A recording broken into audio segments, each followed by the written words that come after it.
नमस्कार दोस्तों, स्वागत है आपका अपने YouTube channel success study centre पर।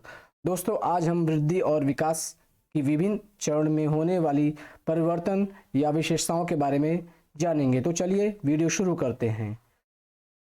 वृद्धि और विकास के विभिन्न चरण होते हैं। जैसे पहला चरण होता है प्रीनेटल स्टेज या गर्भावस्था, जो गर्भाधान से लेकर के जन्म तक चलता है। दूसरा है शिशु अवस्था, जो जन्म से लेकर 2 वर्ष की अवस्था तक चलता है। तीसरा अवस्था है चाइल्डहुड, जिसे बाल्यावस्था भी कहते हैं। यह 3 वर्ष से शुरू होता है और 12 वर्ष तक चलता है। चौथा है एडोलसेंस या टीन एज, जिसे किशोरावस्था कहते हैं। यह 13 वर्ष से शुरू होता है और 19 वर्ष तक चलता है। पांचवा है एडल्टहुड या प्रौढ़ावस्था, जो 20 वर्ष से संतानोत्पत्ति तक रहता है। और अंतिम है ओल्ड स्टेज या वृद्धावस्था, जो संतान उत्पत्ति की क्षमता समाप्त होने से मृत्यु तक चलती है।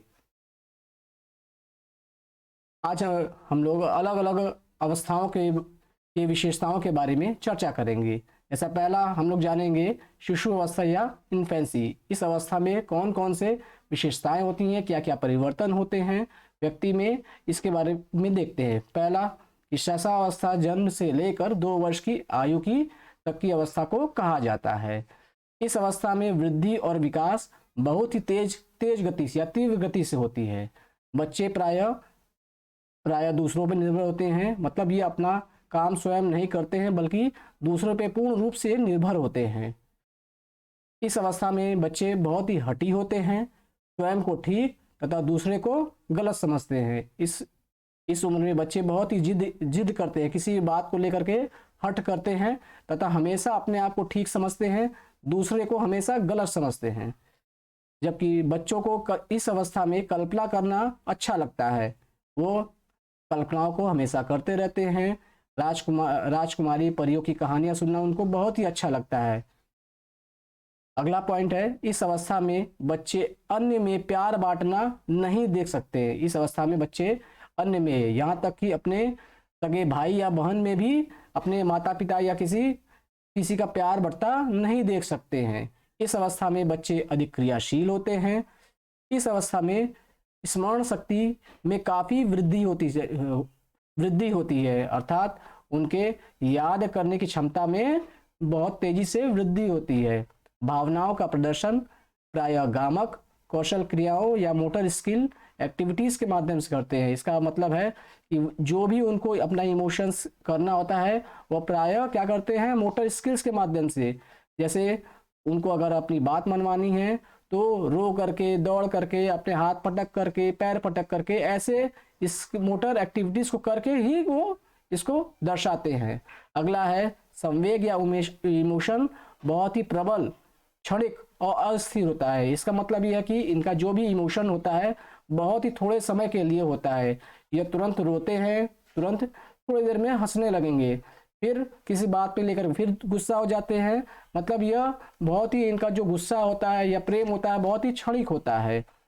अगला है, इस अवस्था में बच्चे कुछ भी छुपाने का प्रयास नहीं करते। कुछ भी इनको छुपाने में कोई भी इच्छा नहीं रहती है, बल्कि ये खुल के कोई भी बात किसी के सामने कुछ भी कहते हैं। अगला है जिज्ञासा अधिक प्रश्न पूछने में होता है, उत्तर जानने की इच्छा महत्वपूर्ण नहीं होती है। अर्थात इसका मतलब यह है कि बच्चे इस अवस्था में प्रश्नों को पूछना ज़्यादा पसंद करते हैं, उसका उत्तर मिले चाहे ना मिले। पहले प्रश्न का उत्तर जानने से पहले ही दूसरा उत्तर वो प्रश्न पूछने लगते हैं। अतः इस अवस्था में प्रश्न पूछना उत्तर जानने से अधिक महत्वपूर्ण होता है। अगला पॉइंट है, समय की इकाइयों में अनुपयोगी होते हैं। मतलब वो घड़ी के समय के हिसाब से नहीं चलते हैं, वो अपने हिसाब से ही काम करते रहते हैं। रचनात्मक प्रवृत्ति प्रचुर मात्रा में होती है। इस अवस्था में बच्चे अपने परिवार व पास पड़ोस से भाषा व व्यवहार सीखते हैं। जैसा कि कहा जाता है कि परिवार हमारा क्या होता है, प्रथम पाठशाला होता है। तो इस अवस्था में बच्चे क्या होते हैं, परिवार और अपने आसपास के लोगों से ही भाषा बोलना और व्यवहार करना सीखते हैं। अगला चरण है बाल्यावस्था या चाइल्डहुड। यह अवस्था किस वर्ष से शुरू होती है? 3 वर्ष से शुरू होती है तथा 12 वर्ष तक चलती है। इस अवस्था में विकास की गति धीमी परंतु लगातार चलती रहती है। अपना कार्य स्वयं करने की इच्छा होती है। अब इस अवस्था में ये दूसरे के ऊपर डिपेंडेंट नहीं रहते हैं, बल्कि अपने ऊपर अपने से कुछ काम करने की इच्छा इनकी शुरू हो जाती है। मनोभावों को छुपाने, संवेगात्मक व्यवहार पर नियंत्रण होता है। जैसा कि इसके पहले वाले अवस्था में था कि वे अपने संवेगों को छुपाते नहीं थे, लेकिन अब यहाँ पे क्या है, वो मनोभावों को छुपाने और संवेगात्मक व्यवहार पर नियंत्रण इनका हो जाता है, मतलब कंट्रोल हो जाता है। इस अवस्था में बच्चे कल्पना को वास्तविक जीवन में संबद्ध करना तथा वास्तविकता जानने व वातावरण के अनुसार अपने आप को ढालना सीखते हैं। अगला पॉइंट, बच्चों की एकाग्र शक्ति बढ़ जाती है, लेकिन वह लंबे समय तक अपना ध्यान केंद्रित नहीं कर पाते हैं। अगला पॉइंट है, वह अपने प्रसिद्ध हीरो के कार्यों व क्रियाओं की नकल करना पसंद करते हैं, जिनके बारे में भी वह सुनते, पढ़ते या देखते हैं। मतलब जो भी उनको पसंद आता है, व्यक्ति उसको अपना वो हीरो मान लेते हैं और उनकी ही नकल करना या नकल करना उनको पसंद आता है। अगला पॉइंट है, मानसिक विकास की गति अधिक तीव्र होती है। इस अवस्था में मानसिक विकास की गति क्या होती है? बहुत ही तीव्र होती है। तेजी से अनुभव ग्रहण करना सीखते हैं। अभी इस अवस्था में बच्चे क्या होता है, तेजी से अनुभव या एक्सपीरियंस को ग्रहण करना सीखते हैं। अगला पॉइंट है, रुचियों में परिवर्तन आने लगता है। इस अवस्था में होता ये है कि इनके लगातार रुचियों में परिवर्तन होने लगता है। कभी ये कोई खेल खेलना पसंद करते हैं, कभी ये सिंगिंग पसंद करते हैं, कभी ये डांसिंग पसंद करते हैं। मतलब इनके इंटरेस्ट में हमेशा या रुचि में हमेशा परिवर्तन होता रहता है। घूमने फिरने तथा सामाजिक कार्यों में भाग लेने में मजा या आनंद आने लगता है।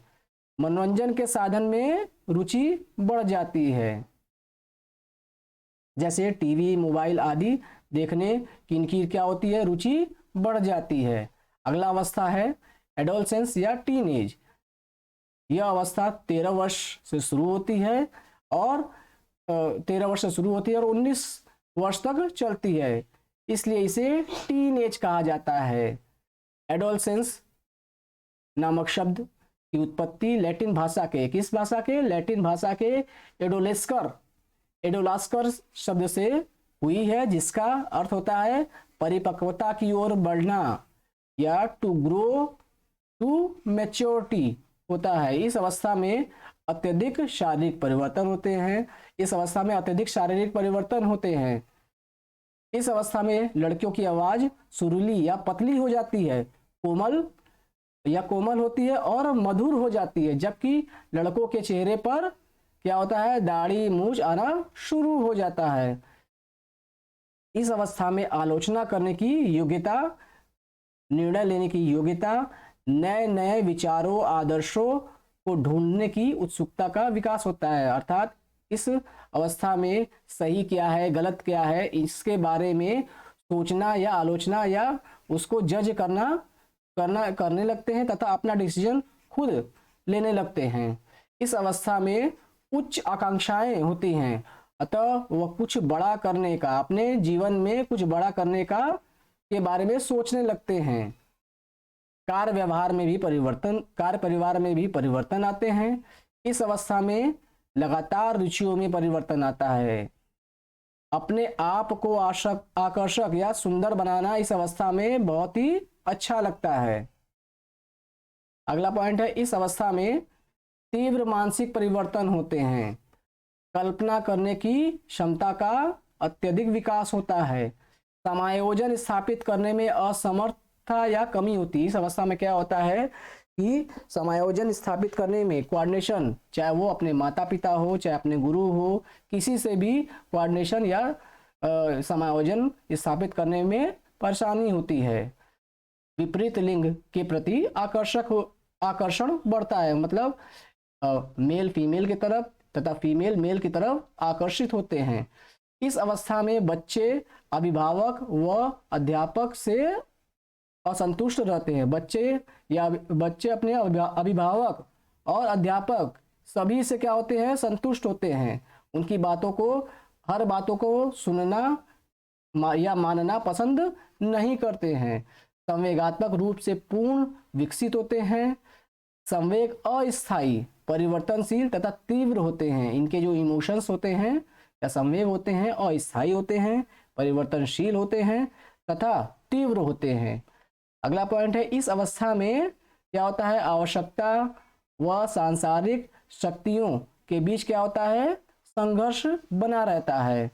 इस अवस्था में समूह भावना या गैंगेज अपने उम्र के बच्चों से या अपने उम्र के लड़कों या लड़कियों से के साथ रहना बहुत ही अच्छा लगता है। अतः इस अवस्था में गैंगेज या समूह भावना का विकास होता है। इस अवस्था को धार्मिक जागरण का काल भी कहते हैं। देश सेवा, समाज सेवा करने की प्रबल इच्छा होती है। इसलिए इस एज में बच्चे, लड़के या लड़कियां क्या करते हैं कि आर्मी में जाना पसंद करते हैं। अतः इस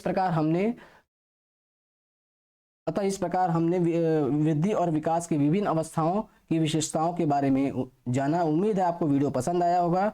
आप वीडियो को लाइक करिए, शेयर करिए तथा चैनल को सब्सक्राइब करिए। धन्यवाद।